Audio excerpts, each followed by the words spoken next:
بسم اللہ الرحمن الرحیم، اللہم صلی علی محمد وعلی آل محمد۔ ہمارا آج کا موضوع خاص ملا اور صوفی عاشق پر ہے، اور ہم آج علامہ اقبال کی تعلیمات کی روشنی میں ملا اور عاشق صوفی، دیدار الہی، عشق، الستو بربکم اور کائنات کے دیگر راز و رموز آپ سب کی خدمت میں پیش کریں گے، اور یہ راز و رموز جاننے کے بعد انشاءاللہ تعالی خواب غفلت سے بیداری نصیب ہوگی۔ اور میں سننے والوں کی خدمت میں التماس کروں گا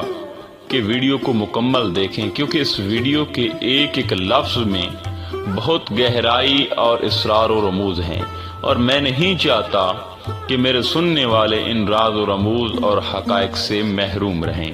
اب بلا تاخیر ہم اپنے موضوع کی طرف آتے ہیں۔ دیکھیں، علامہ اقبال کی شاعری ہو یا گفتار، لہجہ ہو یا سوچ، تصور ہو یا خواب، حتیٰ کہ آپ کا ہر انداز اپنے اندر راز عظیم پنہاں رکھتا ہے، اور وہ راز عظیم مسلمانوں کی دنیاوی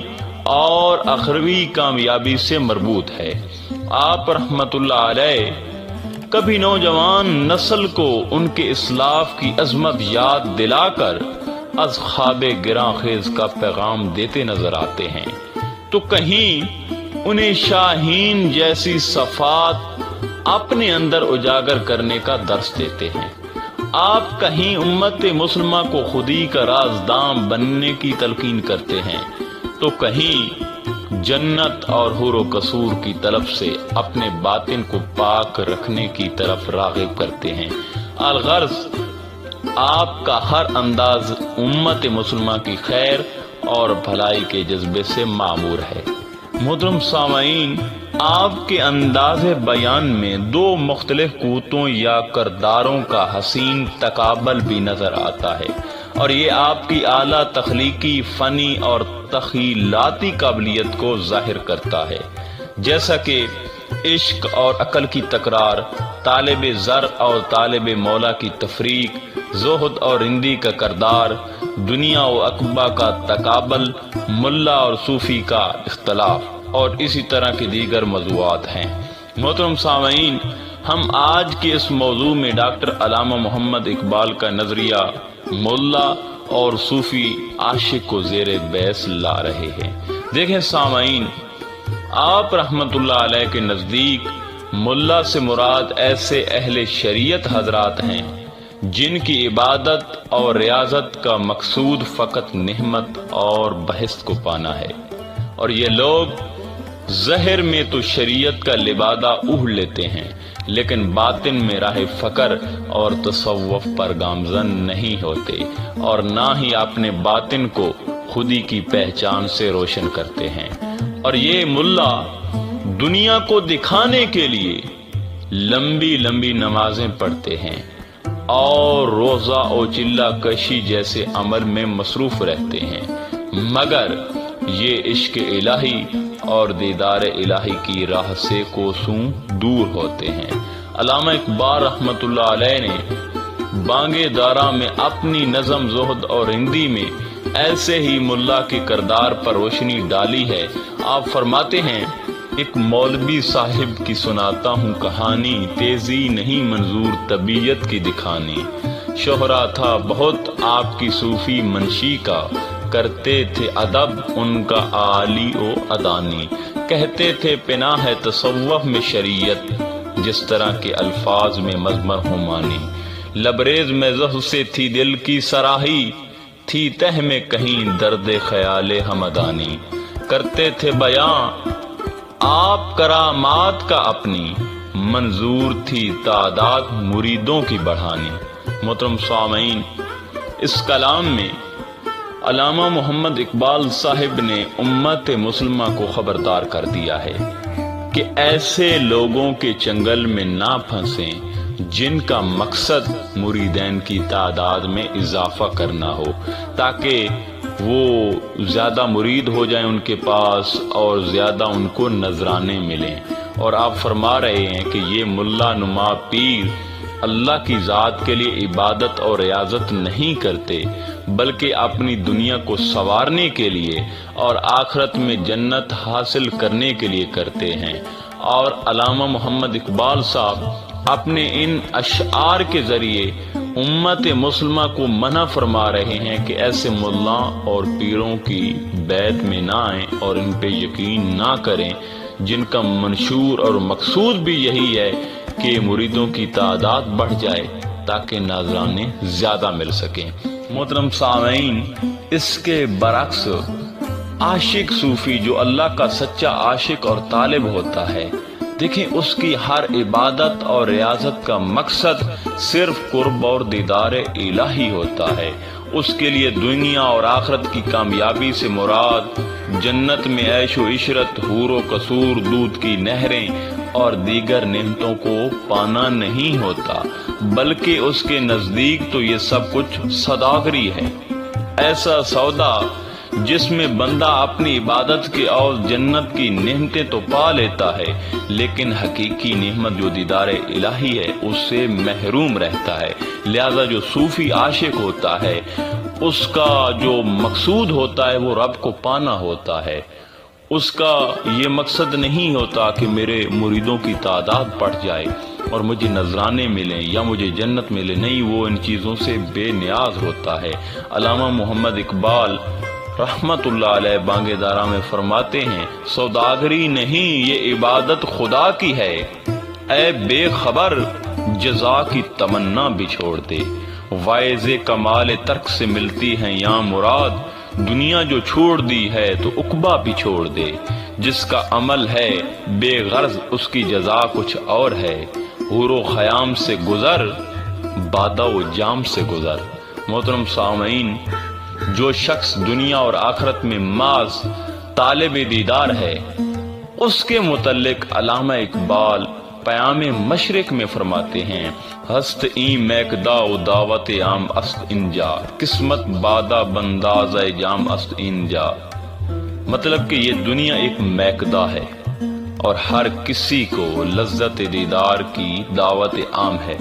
تاہم ہر کوئی اپنے حصے کی شراب اپنی طلب کے مطابق حاصل کر سکتا ہے۔ محترم سامعین، علامہ اقبال صاحب کے اس شعر کی تشریح کو یوں بنتی ہے کہ جو طالب دیدار ہوتا ہے وہ کبھی بھی دیدار الہی سے محروم نہیں رہتا اور اس کے حصے کا جام اسے ضرور ملتا ہے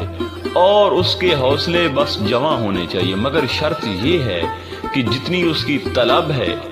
اس طلب کے عین مطابق اسے ملے گا دیدار، یعنی جتنی اگر تھوڑی طلب ہے تو تھوڑا، اگر زیادہ طلب ہے تو زیادہ۔ اس لیے طالب حق کو علامہ صاحب یہ پیغام دے رہے ہیں کہ اپنا جو طلب کا پیمانہ ہے وہ وسیع کر لیں۔ دیکھیں سامعین، ہمارا رب بہت کریم رحیم ہے، اس سے انسان جو بھی طلب کرتا ہے وہ اسے ضرور عطا کرتا ہے، چاہے کوئی اس سے دیدار مانگے یا کوئی اس سے جنت اور حورے مانگے، کیونکہ انسان کی فطرت میں یہ دونوں چیزیں پائی جاتی ہیں، مگر دور حاضر میں بدقسمتی سے زیادہ لوگ رب کو چھوڑ کر حور و قصور کے طالب بن گئے ہیں۔ دیکھیں سامعین، روز الست اللہ تعالیٰ نے تمام ارواح کی ازمائش کی غرض سے ایک جانب دنیا اور اس سے متعلقہ تمام زینت اور آرائش کو تخلیق کیا اور دوسری جانب جنت کو۔ جن ارواح کی نظریں آسائشات دنیا کی طرف مبذول ہو گئی، انہوں نے دنیا کی نعمتوں کو اپنی جنت تصور کرتے ہوئے اس کی جانب پیش قدمی کر لی، لیکن کچھ ارواح ایسی تھی جنہوں نے نہ دنیا کو دیکھا اور نہ جنت کو، ان کی طلب قرب اور اللہ کا دیدار تھا اور وہ اسی پر جمے رہے، اور یہ صوفیاء اور فقراء تھے۔ دیکھیں سامعین، روز الست میں بھی ہماری آزمائش ہوئی تھی اور آج بھی یہ آزمائش کا سلسلہ جاری ہے۔ اگر آج کوئی دنیا طلب کرتا ہے تو اس کے دل میں دنیا کی محبت ڈال دی جاتی ہے اور وہ اس کا انجام آخرت میں بھگت لے گا، اور جو اپنی عبادات کے عوض جنت کی نعمتیں حور و قصور طلب کرتا ہے اسے روز قیامت اس کا پورا پورا اجر دیا جائے گا، اور جو اس دنیا میں بھی ان دونوں کی طرف مائل نہیں ہوتا اور دیدار الہی کی طلب اور مشتاق میں رہتا ہے تو انہیں اللہ تعالیٰ اس دنیا میں بھی اور آخرت میں بھی ضرور اپنا دیدار عطا فرمائیں گے۔ سلطان العارفین حضرت سخی سلطان باہو رحمۃ اللہ علیہ فرماتے ہیں کہ مرد وہ ہے جس کے دل میں اللہ کے سوا کسی کی طلب نہ ہو، نہ دنیا، نہ زینت دنیا کی، نہ حوروں کی اور نہ جنت کی، اور نہ جنت کی کسی اور لذت کی۔ آپ فرماتے ہیں کہ اہل دیدار کے نزدیک یہ سب بدصورت اور بے حیثیت ہے، کیونکہ انہوں نے اپنے دل میں اسم لذات کو بسا لیا ہوتا ہے، اور وہ لوگ جو دیدار الہی میں مگن رہتے ہیں وہ اپنی ہستی کو مٹا دیتے ہیں، لہذا یہ چیزیں یہ حقیر ہیں ان کے سامنے، وہ ان چیزوں کی طرف آنکھ اٹھا کر بھی نہیں دیکھتے۔ حضرت مولا علی علیہ السلام نے ارشاد فرمایا کہ میں اللہ تعالیٰ کی عبادت جنت کی طلب یا دوزخ کے خوف سے نہیں کرتا، بلکہ میں اللہ کی عبادت اس لیے کرتا ہوں کیونکہ وہی عبادت کے لائق ہے۔ علامہ محمد اقبال رحمت اللہ علیہ فرماتے ہیں یہ جنت مبارک رہے زاہدوں کو کہ میں آپ کا سامنا چاہتا ہوں۔ حضرت علامہ محمد اقبال رحمت اللہ علیہ فرماتے ہیں در گذشتم زا ہم حور و قصور زورک جاں باختم در بحر نور، میں نے جنت کی سب آسائشوں یعنی حور و قصور کو چھوڑ دیا ہے اور اپنی روح کو نور کے سمندر یعنی وحدت حق تعالی میں غرق کر دیا ہے۔ دیکھیں سامعین،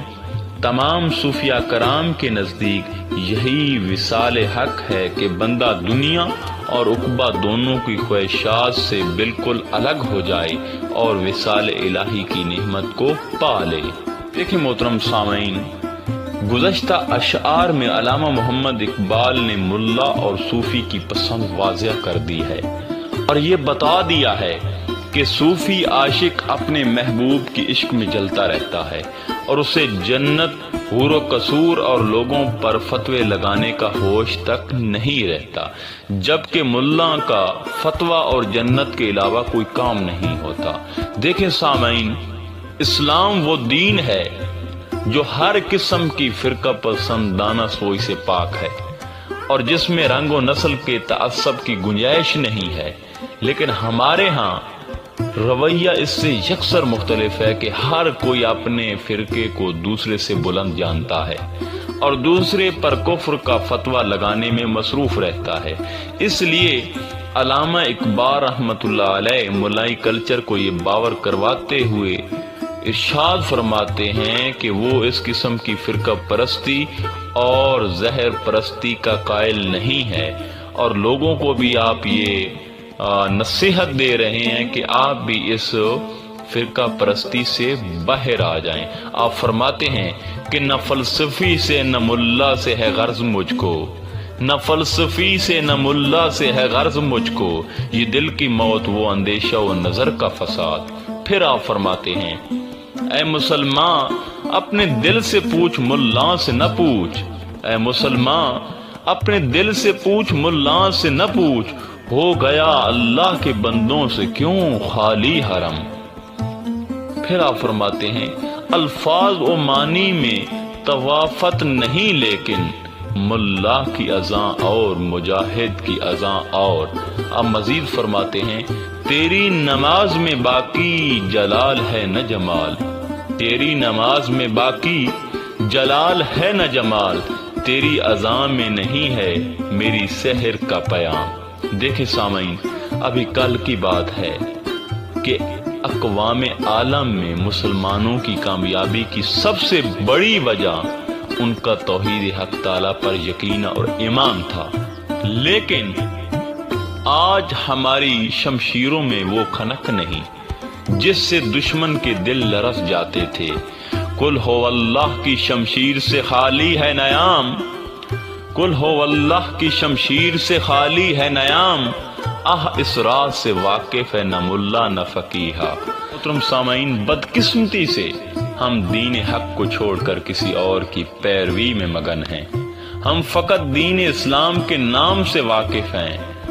لیکن اس کی روح اور اصل سے بے خبر بیٹھے ہیں، حتیٰ کہ دین کی اصل حقیقت محبت اور معرفت اور نگاہ ولی کی تاثیر سے کھلتی ہے، لیکن صدِ افسوس ہم خود بھی اور ہمارے دینی مدارس بھی اس سے محروم ہیں۔ علامہ محمد اقبال رحمۃ اللہ علیہ فرماتے ہیں، اٹھا میں مدرسہ و خانقاہ سے غمناک،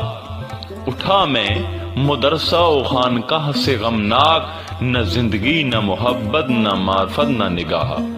عجب نہیں کہ خدا تک تیری رسائی ہو،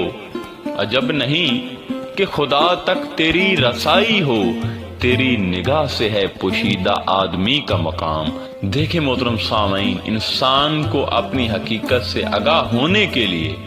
اپنے مقام اور مرتبے کو پہچاننا ضروری ہے، اور یہ تب ہی ممکن ہے جب وہ بطور عاشق اپنا ہر عمل رضا الہی کے مطابق سر انجام دیتا ہے۔ اس کی عبادت اور ریاضت کا مقصد ہرگز نعمت اور بحث کو پانا نہ ہو، بلکہ اللہ کی عبادت اس لیے کی جائے کہ وہ اس کے لائق ہے، اور قرب و وصال الہی کی نعمت پانا ہی زندگی کا اصل مقصد ہے۔ اور فرقہ پرستی، مسلک پرستی، زہر پرستی، انا پرستی، نفس پرستی جیسے عناصر سے ہمیں اپنی قوم اور عبادت گاہوں کو محفوظ کرنا ہوگا، کیونکہ اسی عمل کے ذریعے ہم اپنے معاشرے میں دین کی اثر روح کو رواں رکھنے میں اپنا مثالی کردار عطا کر سکتے ہیں۔ دعا ہے اللہ پاک ہمیں علامہ اقبال کے کلام کو سمجھنے کی توفیق عطا فرمائے۔ انشاءاللہ تعالی ملاقات ہوگی ایک نئے موضوع میں، تب تک اللہ نگہبان۔